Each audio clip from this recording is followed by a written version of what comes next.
మాయా మశ్చంద్ర. మామా మశ్చంద్ర. మామా మశ్చంద్ర. ఇది ఇలా కొంచెం ఎడిట్ చేయకుండా దాని కారణం చెప్తాను. మామా మశ్చంద్ర చాలా ఎక్స్పెక్టేషన్, చాలా ఊహించుకుని లోపలికి వెళ్ళిన వాళ్ళకి నిరుత్సాహం ఎదురైంది అని మీ సమాధానం? అసలు లోపలికి వెళ్ళలేదని జనం, అదే నా సమాధానం. ఇక్కడ 2 థింగ్స్ ఉన్నాయి. ఒకటి ఏంటంటే ట్విస్ట్లు, కన్ఫ్యూజన్ డ్రామా, ఇవి నాకు ఒక ట్రేడ్ మార్క్ లాగా, అండ్ నాకు రికగ్నిషన్ ఇచ్చేలాగా.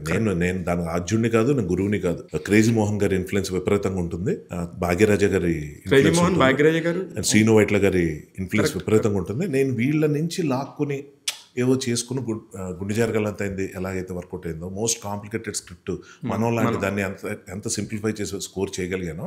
మామా మశ్చంద్ర దగ్గరికి వచ్చేటప్పటికి, ఇప్పుడు ఎలా అయితే మీరు మాయా మశ్చంద్ర అని కన్ఫ్యూజ్ అయ్యారో, మామా మశ్చంద్ర దగ్గరికి వచ్చేసరికి one of my best writings అండి ఈ రోజు కూడా. 200%. దాని విషయంలో రిగ్రెట్స్ వేరే విషయాల్లో ఉన్నాయి, అవి నేను మాట్లాడను. ఎందుకు మాట్లాడినంటే, ఎగ్జాంపుల్ కింద మనకి పాపులర్ పేర్లు చెప్పడం కోసం ఇక్కడ నేను చెప్తున్నాను. గాంధీని అడిగితే గాడ్సేని తిట్టడం, గాడ్సేని అడిగితే గాంధీని తిట్టడం లాంటివి ఉంటాయి. ఇద్దరిని ఒక దగ్గర కూర్చోబెట్టి మాట్లాడాలన్నది నా పాయింట్. సో ఇక్కడ అది ఎప్పుడు జరగదు, అది అవసరం లేదు. అయిపోయిన తర్వాత ఇంకా బిచ్చింగ్ అన్నది ఇప్పుడు దాని తప్పు ఎవరిదంటే నా మీద నేను ఎందుకు వేసుకుంటానంటే, నాకు ఎంతకాలం ఉన్న ఎక్స్పీరియన్స్లో నాకు వాడు అడ్డుకున్నాడు, వీడిది ఇవ్వలేదు, వీడి వల్ల ఇలా చేశాను అని వినడానికి రెడీగా ఉంటే నేనే మాట్లాడొచ్చు కాక, కనొద్దు.